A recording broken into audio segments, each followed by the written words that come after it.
بسم اللہ الرحمن الرحیم۔ بڑھاپے کی محتاجی سے بچنا چاہتے ہیں تو حضرت محمد صلی اللہ علیہ وآلہ وسلم کے بتائی ہوئی یہ صورت پڑھیں۔ محترم ناظرین، انسان زندگی کا ایک سفر ہے جو بچپن سے جوانی اور جوانی سے بڑھاپے کی طرف مسلسل رواں دواں رہتا ہے۔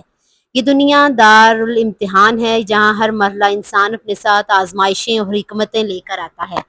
جوانی میں انسان خود کو مضبوط، بااختیار اور خود خفیل محسوس کرتا ہے، مگر جیسے جیسے عمر بڑھتی ہے ویسے ویسے جسمانی قوتیں کمزور ہونے لگتی ہیں، نظر دھندلا جاتی ہے، قدم لڑکھڑانے لگتے ہیں اور بعض اوقات انسان دوسروں کا محتاج ہو جاتا ہے۔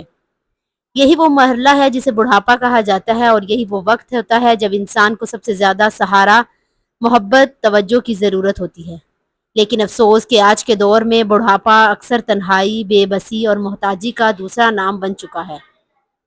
وہی اولاد جس کے لیے انسان اپنی جوانی قربان کر دیتا ہے، بعض اوقات اسی بڑھاپے میں اسے بوجھ سمجھنے لگتے ہیں۔ یہ ایک تلخ حقیقت ہے۔ دنیا کی محبتیں اکثر وقتی ہوتی ہیں، مگر اللہ تعالیٰ کی رحمت اور اس کی پناہ ہمیشہ باقی رہتی ہے۔ اسی لیے اسلام ہمیں سکھاتا ہے کہ ہم اپنی زندگی کے ہر مرحلے میں اللہ تعالیٰ کی طرف رجوع کریں، خاص طور پر بڑھاپے کی کمزوریوں اور محتاجی سے بچنے کے لیے اس کی پناہ طلب کریں۔ قرآن پاک میں اللہ تعالیٰ نے انسان کی تخلیق اور اس کے مختلف مراحل کو بیان کرتے ہوئے فرمایا، سورۃ الروم آیت نمبر 54، ترجمہ: اللہ وہ ہے جس نے تمہیں کمزوری سے پیدا کیا، پھر کمزوری کے بعد قوت دی، اور پھر قوت کے بعد کمزوری اور بڑھاپا دیا۔ اسی طرح ایک اور مقام پر ارشاد فرمایا، اور تم میں سے کچھ وہ ہیں جو بدترین عمر یعنی بڑھاپے کی طرف لوٹا دیے جاتے ہیں۔ یہ آیت ہمیں یاد دلاتی ہے کہ بڑھاپا ایک فطری مرحلہ ہے، مگر اس کے اثرات سے بچاؤ اور آسانی کے لیے ہمیں اللہ تعالیٰ سے مدد مانگنی چاہیے۔ یہی وجہ ہے کہ نبی کریم صلی اللہ علیہ وآلہ وسلم نے اپنی امت کو ایسی دعائیں اور تسبیحات سکھائیں جو انسان کو بڑھاپے کی ذلت، محتاجی اور کمزوری سے محفوظ رکھتی ہے۔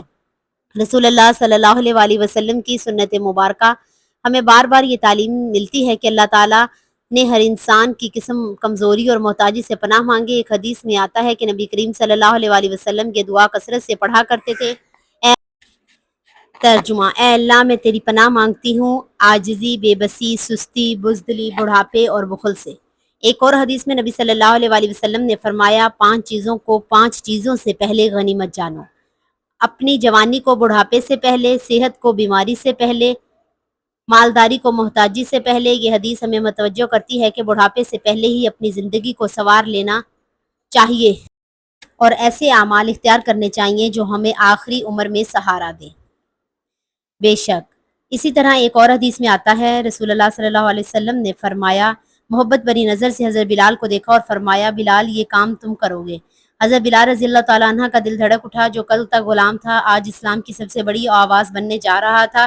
وہ کھڑے ہوئے مدینہ کی بلند جگہ پر چڑھ کر اپنی گہری آواز میں پکار، اللہ اکبر، اللہ اکبر۔ یہ الفاظ مدینے کی فضاؤں میں گونج اٹھے، لوگوں کے دل لرز گئے، ایمان تازہ ہو گئے۔ وہی بلال جو کل تک مکہ کی زمین میں رسیاں ڈال کر گھٹی سے جا رہے تھے، آج اسلام کی آواز بن چکے تھے۔ یہ ان کی سب سے بڑی عزت تھی، یہ ان کے صبر و استقامت کا انعام تھا۔ بلال کی آواز سن کر سب نبی کریم صلی اللہ علیہ وسلم کی آنکھوں میں آنسو آ گئے۔ یہ وہی غلام تھے جسے لوگ کمتر سمجھتے تھے، مگر آج وہی غلام اسلام کا سب سے پہلا مؤذن بن چکا تھا، وہ شخص جس کی آواز قیامت تک مسلمانوں کو نمازوں کے لیے رہے گی۔ حضرت بلال کا زندگی کا لہر لہر لمحہ انسان رسول اللہ صلی اللہ علیہ وآلہ وسلم کے ساتھ گزرا اور جنگوں میں بھی شریک رہے۔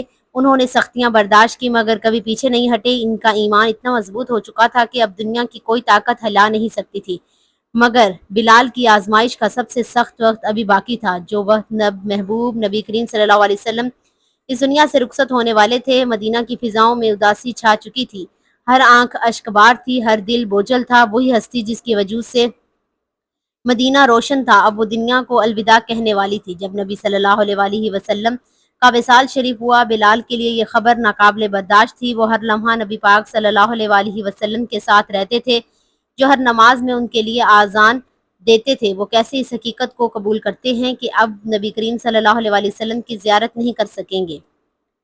حضرت بلال رضی اللہ تعالیٰ عنہ پر غم کے پہاڑ ٹوٹ پڑے۔ جب اگلی نماز کا وقت آیا، لوگوں نے بلال سے اذان دینے کے لیے کہا تو وہ کانپ اٹھے۔ انہوں نے مدینے کے فضاؤں میں اپنی آواز بلند کی، اللہ اکبر، اللہ اکبر، لیکن جب وہ اشہد ان محمد الرسول اللہ پر پہنچے تو ان کے ہونٹ کپ کپانے لگے۔ آنکھوں سے آنسو جاری ہو گئے، وہ مزید نہ بول سکے۔ نبی پاک صلی اللہ علیہ وآلہ وسلم کا نام لیتے ہی ان کا دل ٹوٹ گیا، ان کی آواز بیٹھ گئی، وہ اذان مکمل نہ کر سکے۔ پورا مدینہ رونے لگا، ہر شخص پر غم کی لہر چھا گئی۔ حضرت بلال رضی اللہ تعالیٰ عنہ نے فیصلہ کر لیا کہ اب وہ مدینے میں نہیں رہیں گے۔ ہر گلی، ہر رستہ، ہر جگہ انہیں نبی پاک صلی اللہ علیہ وآلہ وسلم کی یاد دلاتی تھی۔ انہوں نے حضرت ابوبکر صدیق رضی اللہ تعالیٰ عنہ سے درخواست کی کہ انہیں کسی اسلامی لشکر کے ساتھ جہاد کے لیے بھیج دیا جائے۔ حضرت ابوبکر صدیق رضی اللہ تعالیٰ عنہ نے بلال کو روکنے کی کوشش کی، مگر بلال نے کہا وہ نہیں بن سکتا جو میں رسول اللہ صلی اللہ علیہ وسلم کے ساتھ تھا۔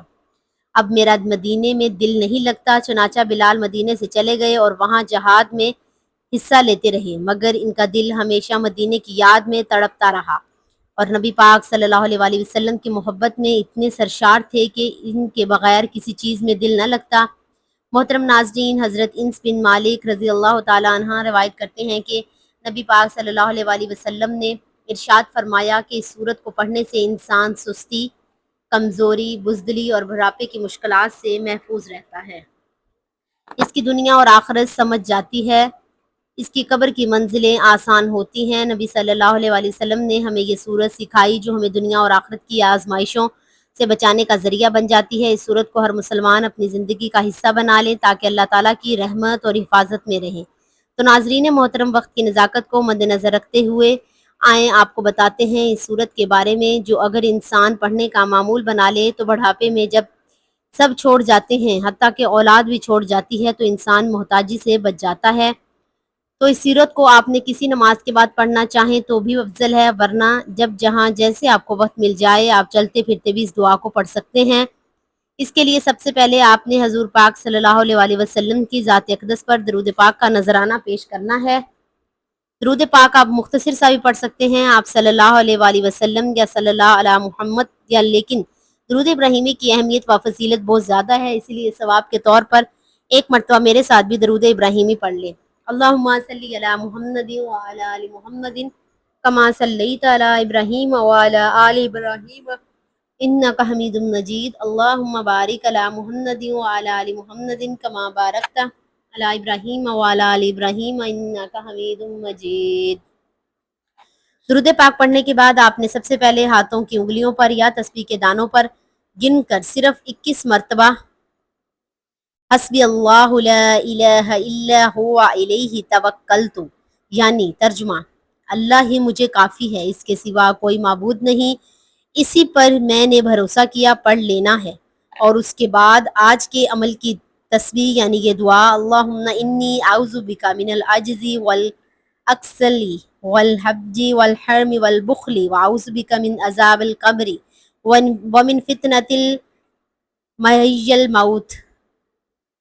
اے اللہ، میں تیری پناہ مانگتی ہوں عاجزی، بے بسی، سستی سے اور بزدلی اور بے بڑھاپے کی کمزوری سے اور بخل سے، اور میں تیری پناہ مانگتی ہوں قبر کے عذاب سے اور زندگی اور موت کی آزمائشوں سے۔ اس کو اپنے ہاتھ کی انگلیوں پر یا تسبیح کے دانوں پر گن کر 33 مرتبہ پڑھ لینا ہے، اور پھر اس کے بعد آپ نے ایک مرتبہ سورہ واقعہ کی تلاوت کر لینی ہے، اور پھر ہاتھوں کی انگلیوں پر یا تسبیح کے دانوں پر گن کر پورے 100 مرتبہ یا حیو یا قیوم پڑھ لینا ہے، اور پھر آخر میں اتنا ہی درود پاک پڑھ لینا ہے جتنا عمل کے شروع میں پڑھا تھا۔ آپ کا یہ عمل مکمل ہو چکا ہے۔ تو محترم ناظرین، جو انسان اپنی جوانی میں ہی اللہ تعالیٰ سے تعلق مضبوط کر لے، اس کے کلام پاک کی تلاوت کو معمول بنا لے، اس کے ذکر کو اپنی زندگی کا حصہ بنا لے، اور نبی کریم صلی اللہ علیہ وآلہ وسلم کی تعلیمات پر عمل کر لے، تو وہ بڑھاپے کی محتاجی، تنہائی اور بے بسی سے بڑی حد تک محفوظ رہ سکتا ہے۔ حقیقت یہ ہے کہ دنیا کے رشتے وقت کے ساتھ کمزور ہو سکتے ہیں، مگر اللہ تعالیٰ کا ساتھ کبھی نہیں چھوٹتا۔ وہی ذات ہے جو بندے کو ہر حال میں سنبھالتی ہے، اس کی حاجت پوری کرتی ہے، اسے عزت کے ساتھ زندگی گزارنے کی توفیق عطا فرماتی ہے۔ تو اس مبارک عمل کو اپنی زندگی کا حصہ بنا لیں، کیونکہ یہی وہ عمل ہے جو انسان کو دنیا میں بھی بے نیاز بناتا ہے اور آخرت میں بھی کامیابی کا ذریعہ بنتا ہے۔ اللہ تعالیٰ ہم سب کو اپنی رحمتوں میں جگہ دے اور ہمیں بڑھاپے کی محتاجی سے محفوظ فرمائے، آمین۔ دعا ہے کہ اللہ تعالیٰ نیکی کی بات کو سننے، سمجھنے اور اس پر عمل کرنے کی توفیق عطا فرمائے۔ میرا سنانا اور آپ کا سننا اپنی بارگاہ الہی میں قبول و منظور فرمائے، آمین۔ ناظرین، آخر میں گزارش ہے کہ اللہ تعالیٰ کے 99 برکت ناموں میں سے کوئی ایک نام لکھ کر کمنٹس میں ضرور شیئر کریں۔ اللہ پاک ہم سب کا حامی و ناصر ہو، آمین۔ جزاک اللہ خیر۔